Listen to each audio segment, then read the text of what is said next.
Assalamualaikum warahmatullahi wabarakatuh. Waalaikumsalam warahmatullahi wabarakatuh. Bagaimana kabarnya hari ini anak?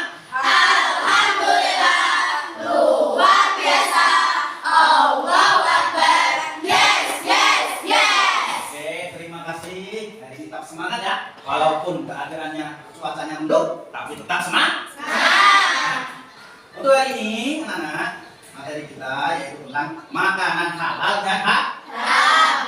Oke, karena hari ini adalah hari khusus, ya, hari khusus, maka untuk kali ini kita akan menggunakan proyektor, ya, atau LCD untuk memudahkan anak-anak bisa paham tentang makanan halal dan haram. Oke, kita langsung ke ini, cekidot, langsung ya, langsung ke laptop.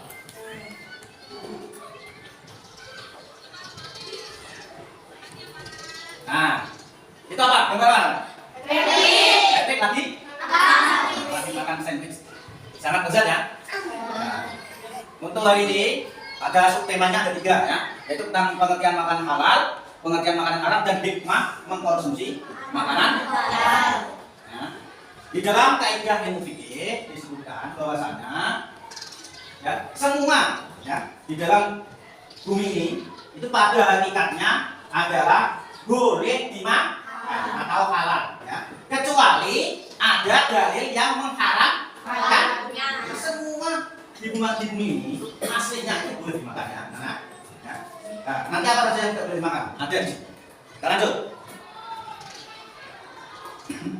Nah, ini dalilnya yaitu surat Al-Maidah ayat 88. Nah, A'udzubillahi minasyaitonirrajim. Bismillahirrahmanirrahim. Wa kulu mimma razaqakumullahu halalan thayyiban wattaqullaha alladzi antum bihi mu'minun. Quran surat Al-Maidah ayat 88. Yang artinya, dan makanlah makanan yang halal lebih baik dari apa yang Allah persediakan kepadamu, dan bertakwalah kepada Allah yang kamu beriman kepadanya. Jadi dasar tentang makanan halal itu ada dalam Quran surat Al-Maidah ayat 88. Ingat ya? Quran surat Al-Maidah ayat 88. Kita lanjut langsung. Nah, jadi makanan halal itu dilihat dari ketentuannya itu ada berapa macam itu? 1, 2, 3, 4, 5. 1. Wujud dan jenisnya itu halal. Ini nanti kalau ditarik ini sama dengan halal ini, ya, halal ini karena wujud dan jenisnya halal. Terus yang kedua, cara mendapatkannya halal. Walaupun sebenarnya itu halal, tetapi kalau cara mendapatkannya dengan cara yang tidak halal atau dengan cara mencuri misalnya, maka makanan itu berubah status menjadi haram. Nah, contohnya Mas Iko lagi beli jajan di kantin. Ya. Ternyata makanan yang dibeli itu hasil mencuri. Maka makanan yang dulunya halal menjadi haram karena cara mendapatkannya tidak halal. Terus selanjutnya, proses mengolahnya halal. Jadi prosesnya itu juga halal, yaitu lewat penyembelihan. Contoh kalau hewan ternak itu lewat penyembelihan. Ya. Kecuali bangkai ikan dan belalang itu tanpa penyembelihan. Ya. Jadi hewan ternak itu harus melalui proses penyembelihan. Dan yang menyembelih harus orang Islam atau seorang Muslim. Selanjutnya, tidak kotor dan menjijikan. Ya.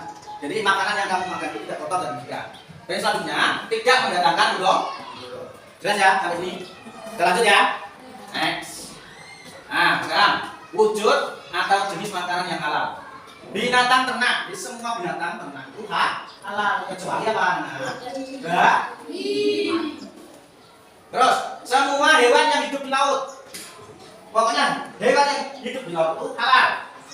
Bangkainya pun halal. Nah, itu lanjut. Bangkai ikan dan belalang. Kalau ada pertanyaan, bangkai sebutkan 2 bangkai hewan yang boleh dimakan. Jawabnya adalah bangkai ikan dan belalang. Terus hewan yang halal menurut mayoritas ulama. Kenapa kok begitu? Karena perbedaan pendapat di kalangan ulama itu sangat banyak. Ya, ada yang membolehkan, ada yang mengharamkan, ada yang memakruhkan. Semuanya itu tinggal kebanyakan mayoritas ulama menyebut itu halal apa? Haram atau mubah, ya, ataupun lanjut. Nah, ini gambarnya binatang ternak. Ini komponen sapi, ada kambing, nah, ada ayam. Nah, terus Terus nih, semua hewan yang hidup di laut. Itu di situ ada udang, kepiting, kerang, dan segala jenis macam ikan. Terus, nah ini ikan dan belalang. Anak-anak ada yang suka ikan? Ada. Yang suka belalang ada? Ya. Ada. Padahal enak loh ini ya. Lanjut. Tidak kotor dan menjijikkan. Berarti harus bersih, higienis kalau bahasa sekarang. Higienis.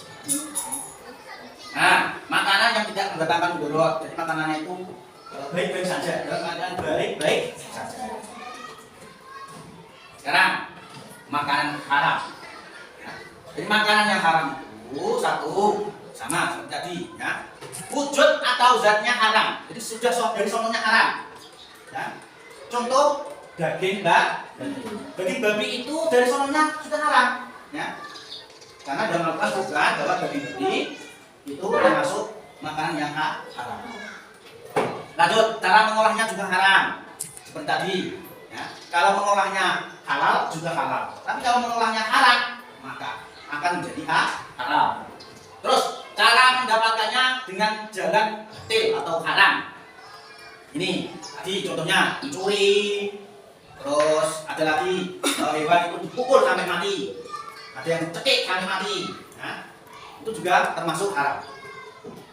Lanjut, makanan yang kotor dan menjijikkan. Jadi makanan itu kalau kotor, menjijikkan, itu juga termasuk haram. Contohnya apa? Nah, ayo contoh makanan haram yang menjijikkan dan kotor. Contohnya apa? Atas, apa lagi? Tikus, apa lagi? Anjing, apa lagi? Nah, termasuk cacing. Itu katanya yang ada yang bilang itu suci. Nah, cacing mana cacing? Nah, kecuali kalau sudah jadi obat itu boleh dimakan karena sudah melalui proses. Nah, proses. Bukan langsung cacing dimakan, enggak. Tapi sudah melalui proses dan menjadikan dia itu obat. Next ya, masuk lanjut. Nah ini dalilnya.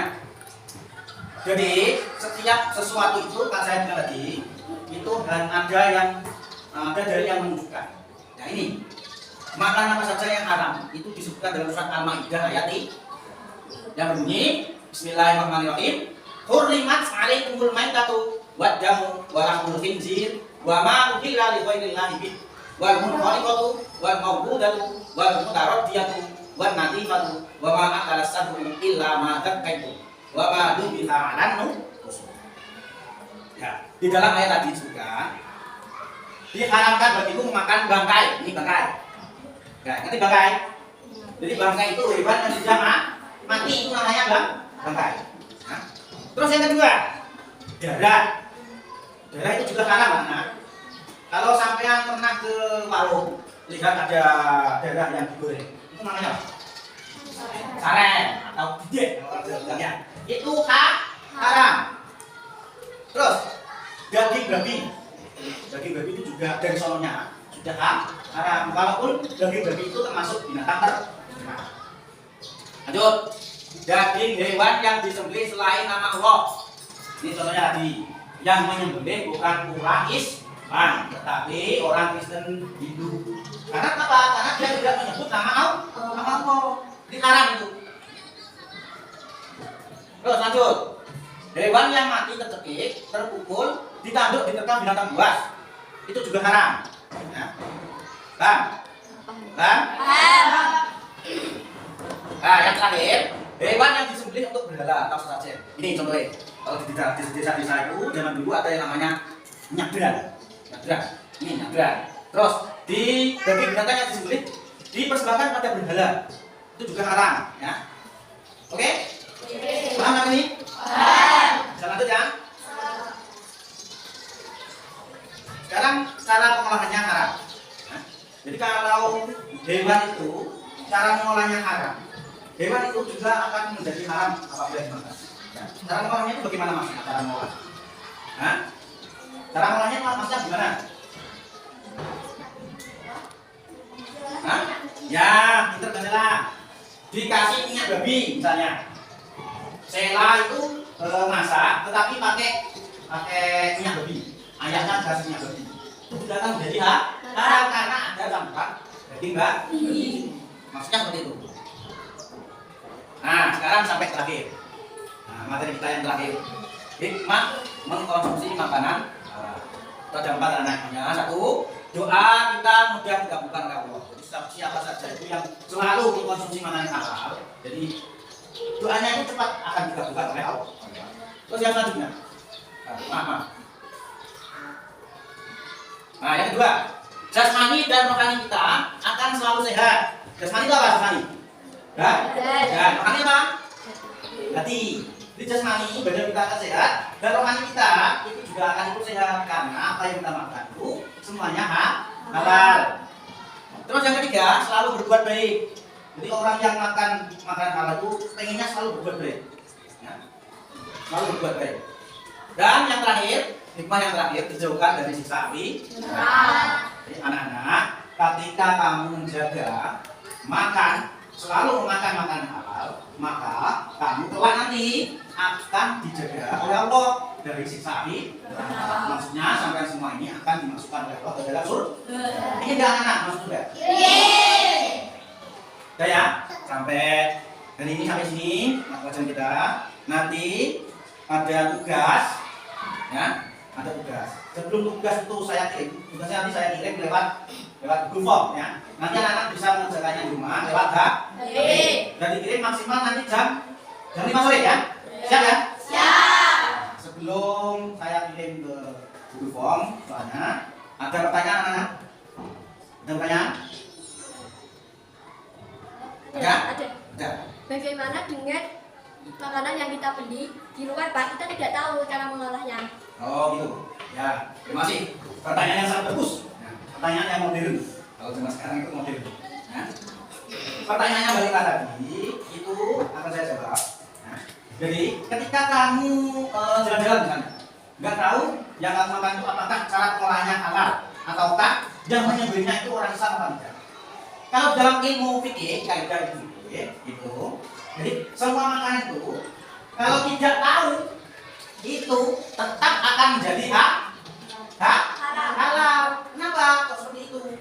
Karena tidak tahu. Dan tidak tahu itu hukumnya oleh Allah dimaafkan atau dimakfu. Nah, dimaafkan mana? Berarti boleh, tapi kan sebenarnya tidak boleh. Tapi karena tidak tahu maka Anda dimaafkan. Jadi termasuk makanan halal, boleh. Ya. Asalkan tidak tahu ya. Karena kalau pura-pura tidak tahu itu beda lagi. Nah, pura-pura itu berarti termasuk makanan halal. Ada lagi? Nah. Pak, data ini menjijikan. Ya. Hanya para ulama yang mengatakan ada yang halal dan ada yang haram. Itu bagaimana? Saya bilang tadi untuk masalah data, karena semua itu ada perbedaan pendapat di dalam kalangan ulama, maka mayoritas ulama itu di situ dilihat di referensi di Google, ada yang mengatakan halal, ada yang mengatakan mubah, ada yang mengatakan haram. Ya. Tetapi karena mayoritas ulama mengatakan haram, maka tidak boleh dimakan. Karena mayoritas ulama mengatakan haram itu dimakan. Boleh, ada tanya lagi? Ya? Ini ada nanti PR atau soalnya saya kirim ke Google Form. Nah, saya kerjakan di rumah. Ingat tuh, ya? Saya akhiri. Sebelum kita akhiri, saya mohon maaf apabila ada kesalahan. Assalamualaikum warahmatullahi wabarakatuh.